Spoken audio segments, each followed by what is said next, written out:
Hey, it's Mark. I've got a lot to talk about today, so let's just jump right into it. This supernova that I've been talking about, I talk a lot about supernovas on here, and I'm pretty good at finding them. And here's another one that busted that I was talking about like weeks ago now, or was it like last week? I guess it was the CHSN, and it did one of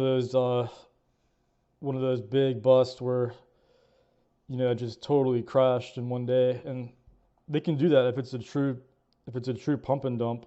Once the once the pumping volume dies out and it's stopped being pumped, the volume just dies out, and like there's nobody to buy, and there's the liquidity just dries up, and then of course everybody sells with their stop losses or panic sells, and like panic selling is a real thing too. So, but it's mostly just because the volume just disappears. Like it's just like some sketchy volume, I guess. Maybe it's from China. It was actually from China,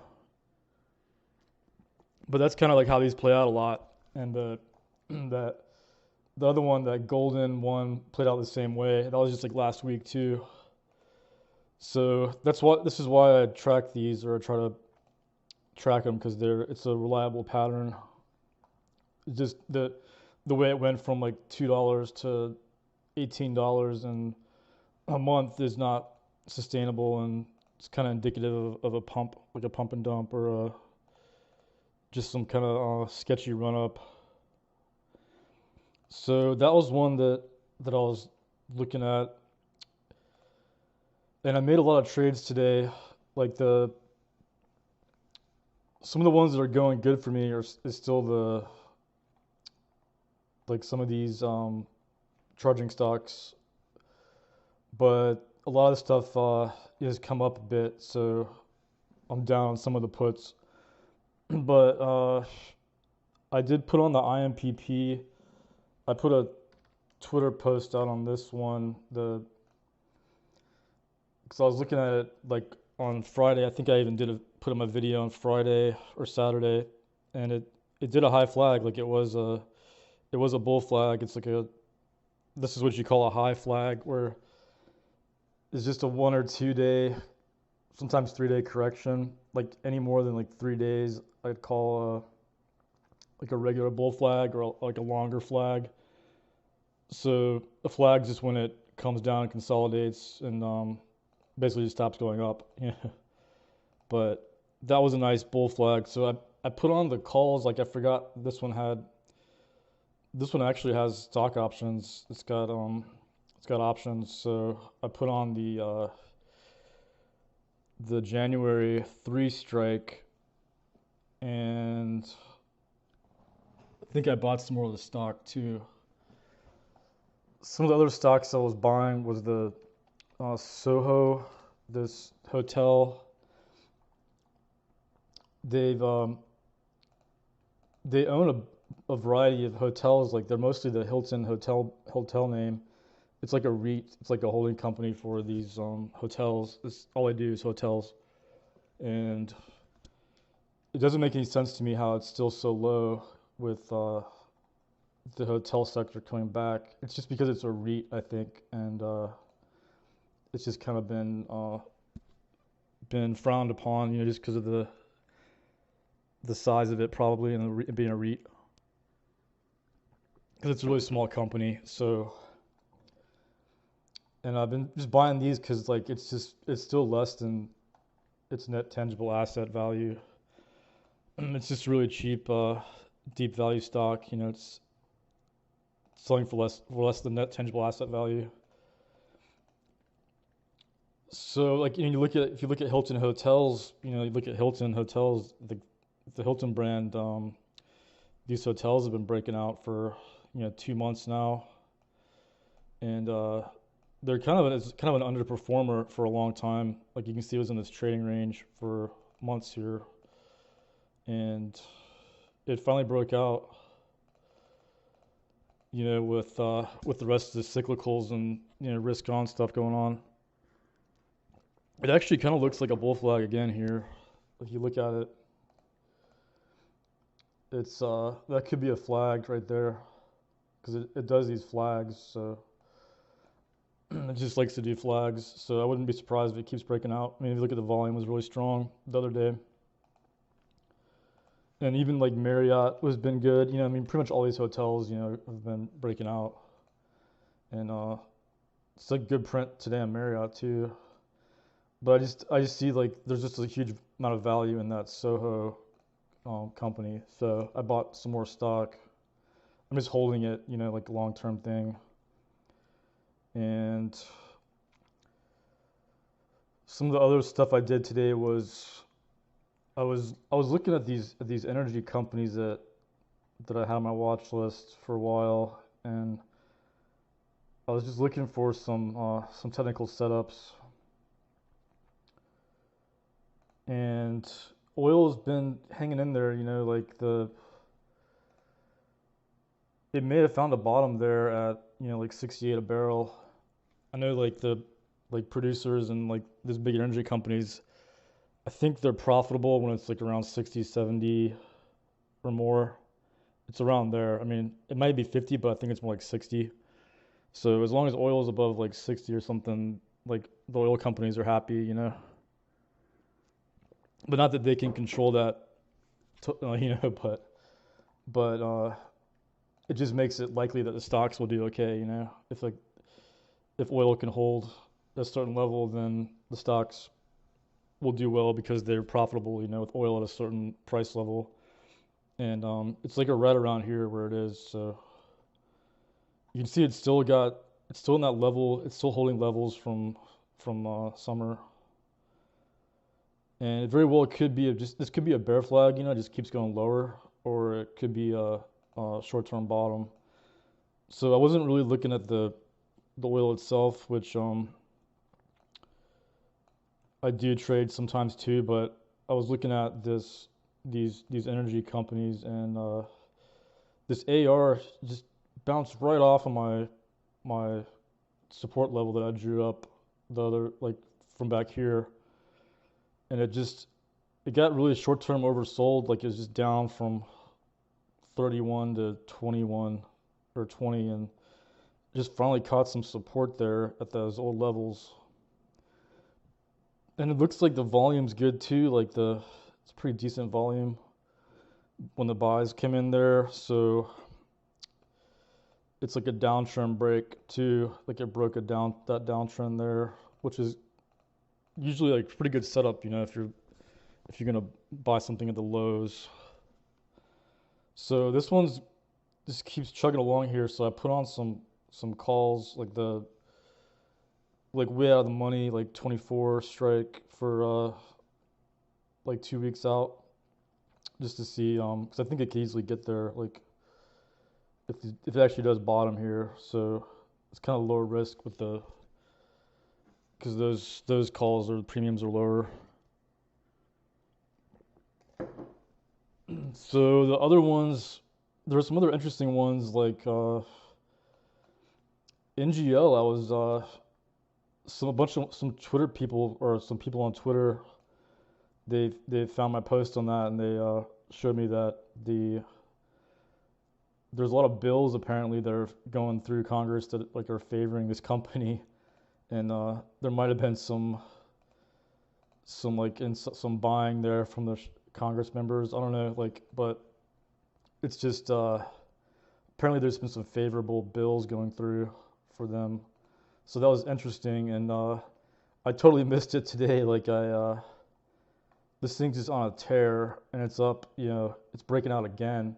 It's already gone from like $1 to $5. So I just can't chase it at the moment. Like.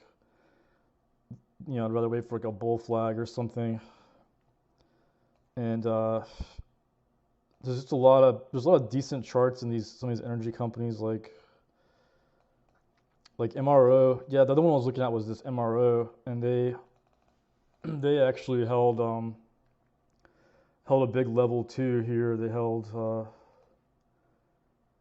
held 24, which was a huge level, going way back.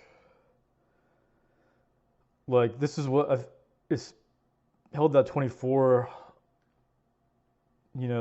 it found that as a level many times back here and there here.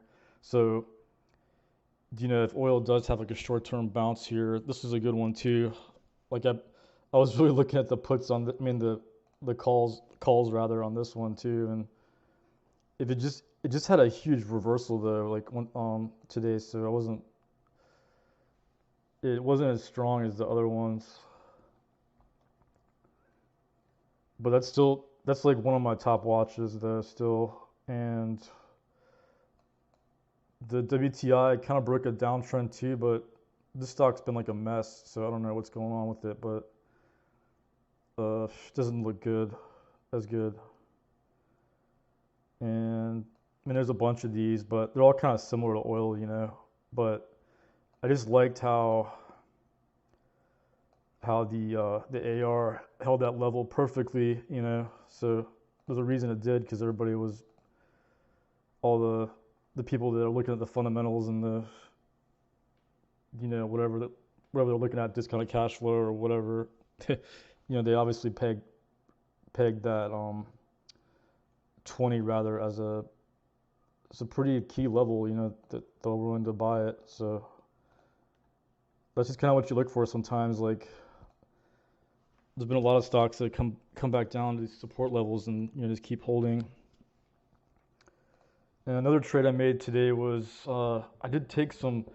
Well, I was looking at this. I was looking at the Russell 2000 and how it's kind of came up to that resistance level, that I've been talking about, like, because I've had these levels mapped out for a while, and it came up to that level that it tested twice before and failed at, and it doesn't look too good right now at that level. I mean, usually at the top there's like a spike. There could be a spike, so if it congests, it could be bullish, and it's actually not. Doesn't look super spiky. Like, it looks like it could be stabilizing, because when price kind of tends to hang around for a little bit at a level, that's kind of indication that it's okay there, so that it could go higher. But I'd still, the fact that it pretty much stalled out right at that level, it doesn't look too good for the bulls there. Plus, it's coming off a pretty incredible run the past 2 months, so it just needs to come back down. Like, it needs to come back down and find a trend support again, whether it's this one or this one. So there's a lot of downside there. So I put on so instead of doing this, I just put on the SNAP, which seems to be one of the more like short-term overbought stocks out there. Like this kind of pattern you don't see. It's almost like a supernova. It's not going to go on forever. I mean, I tried it back here because it looked like it was done there, and I was wrong on that one. But the print today is pretty similar. Like, it's actually like a black candle.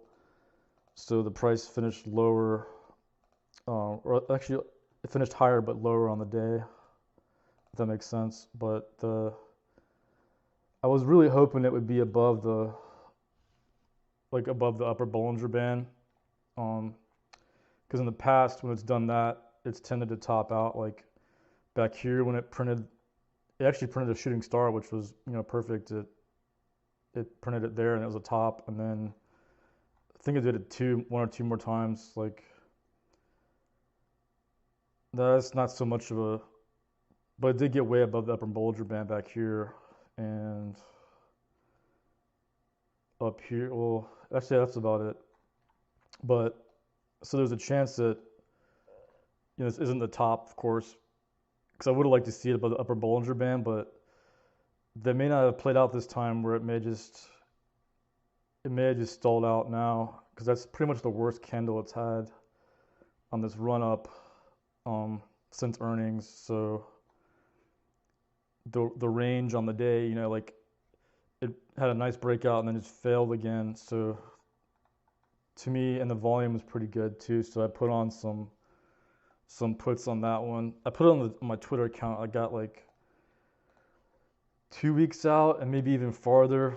So I got those, not crazy size or anything, because I'm just trying to putting feelers on here to see if this is a top,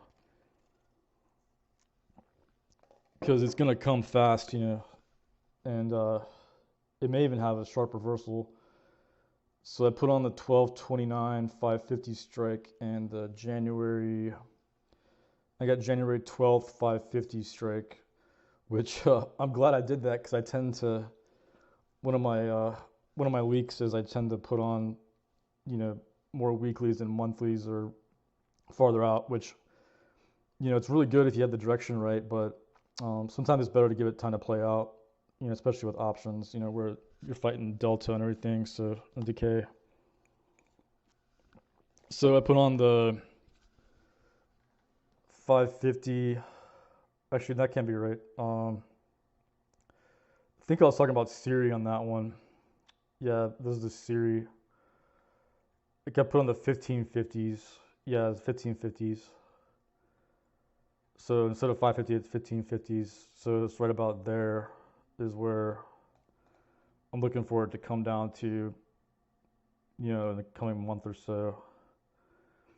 And the Siri was the other one, because the Siri, it was definitely a short squeeze candidate right here.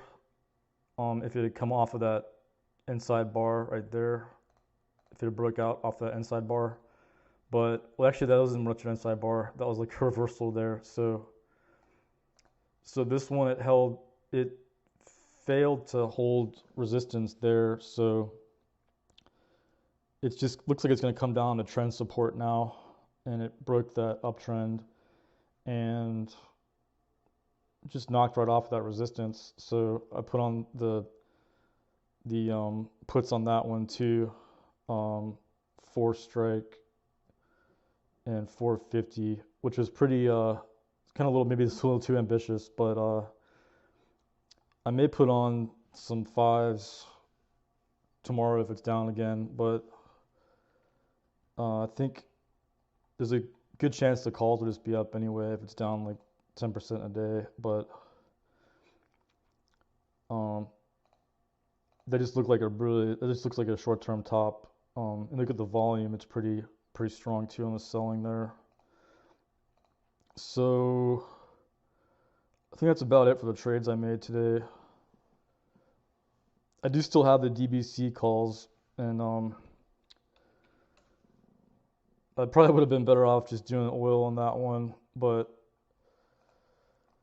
because it's back down to this trend line there. But yeah, this DBC is kind of a tricky one. Like, I might just never trade this one again because it doesn't tend to really. It's supposed to track oil more because it has more oil contracts than anything else, but it just doesn't really have the tracking right. It doesn't track it well.